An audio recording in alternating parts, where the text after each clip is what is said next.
arewablog.com.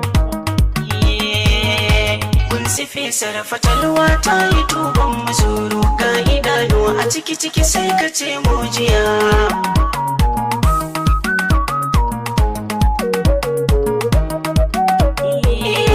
Na ga baki na kura har da takunkumi, ga gidan yari ya cika har da mai sai gumi.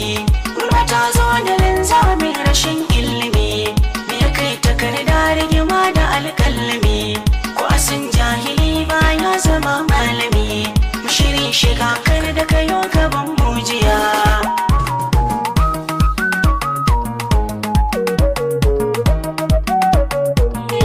Masu ƙwarmin ido kukansu baya waya, marisan murmushin keta gudun mai giya.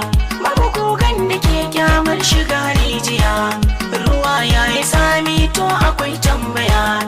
Ba a gane macituwa sai da kamfar miya, gabi riga a shana a ga malfar siya.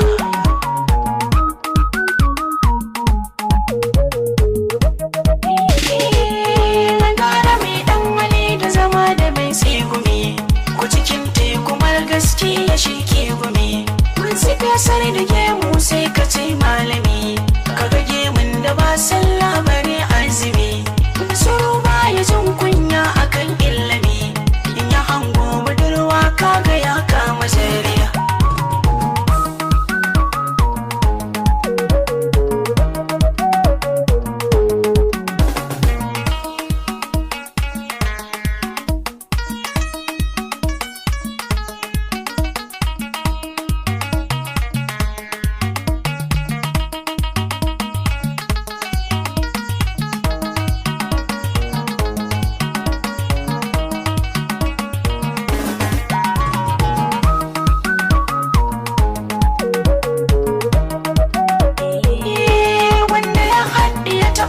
Da kwanan tsaye gurguwar godiya ba a hawa kewaye, mai musamman wuya baya yawan waiwaye, gulma mai sa a kwana asal da yan kamfaye.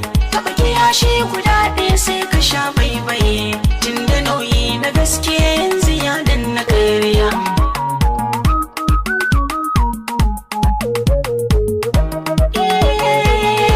Daga zuwa can matsayi akuya da halin kare, kura nama na ce dan jire, ta nake guda muke sai da na ankare.